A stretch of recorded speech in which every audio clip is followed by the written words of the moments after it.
एक शिव नाम में जो ताकत है ना पाप को जलाकर भस्म करने की, इतने मनुष्य जीवन में कोई पाप कर ही नहीं सकता।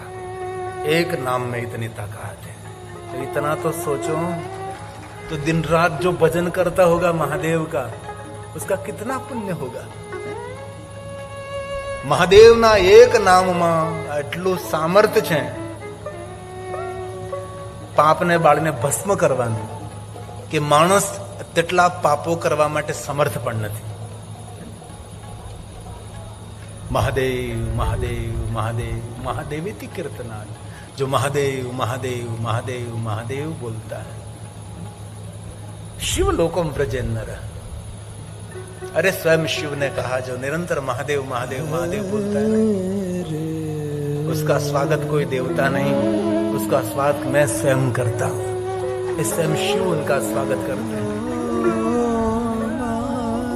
इसलिए कोई ने खोटी हाची वातो करी करी जीभने पछाड़ी पछाड़ी थकाड़ी देवी, तेना करता जीवाग्रे वर्तते तस्य. अपनी जीभ पर भगवान महादेव નું નામ ન રહે. એક વાત બહુ દિલથી કહું છું, કોઈનું સન્માન જોઈ ને કોઈની મોટાઈ જોઈ ને કોઈની મહાનતા જોઈ અને કોઈનું દાન જોઈને, કોઈ માણસે બહુ મોટું દાન કર્યું હોય અને દાન જોઈને જો તમારો આત્મા રાજી થાય તો સમજો કે જે માણસે દાન કર્યું ને એને જે પુણ્ય મળ્યું છે ને એટલું આપણને પુણ્ય મળે છે. કોઈનું સેવા કાર્ય જોઈને હૃદય પ્રસન્ન થાય તો સમજી લેવાનું એ સેવા કાર્ય જેને કર્યું છે એને જે પુણ્ય મળ્યું છે આપણને પુણ્ય મળ્યું છે. કોઈનું સારું જોઈને, કોઈની સફળતા જોઈને, કોઈનું દાન જોઈને, કોઈની મોટાઈ જોઈ, કોઈની મહાનતા જોઈ, કોઈનું માન જોઈને, કોઈનું સન્માન જોઈને અંદર ખુશીનો દીપ પ્રજ્વલિત થવો જોઈએ. ઈર્ષાનો ભડકો પ્રગટ નહીં થવો જોઈએ, જલન નહીં,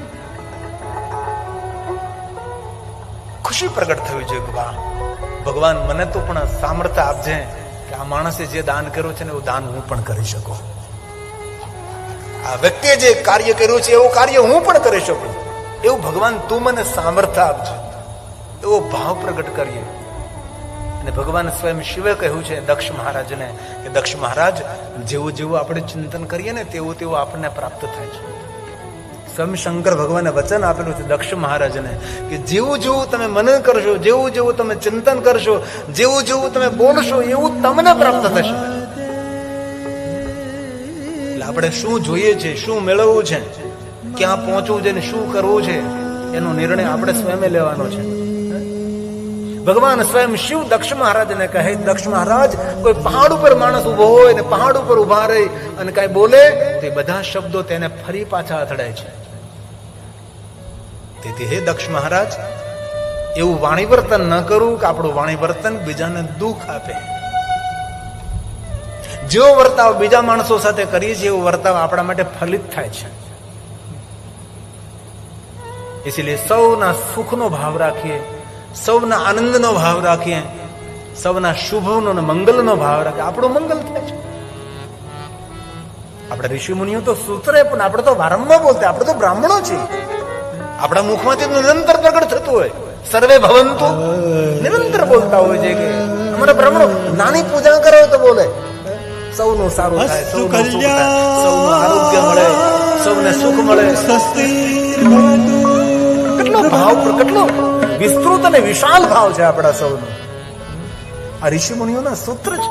સર્વે ભવંતુ સુખિનઃ, સૌને સુખ મળે, સર્વે સંતુ નિરામયા, સૌને આરોગ્ય મળે, સૌને સુખ મળે, સૌને આનંદ મળે, સૌનું મંગલ થાય. કર ભલા તો ભલા. સર્વે ભવન્તુ સુખિનઃ, સર્વે સંતુ નિરામયા, સર્વે ભદ્રાણિ પશ્યન્તુ મા કશ્ચિત દુઃખમાપ્નુયાત, મા કશ્ચિત દુઃખમાપ્નુયાત. જેની ભદ્ર ભાવના હોય, જેની ભદ્ર દ્રષ્ટિ હોય છે, બીજાના સુખનો જે ભાવ કરે છે તેને દુનિયાના બધા સુખો મળે છે. બીજાના શુભનો ભાવ કરે છે તેને તેનું શુભ થાય છે.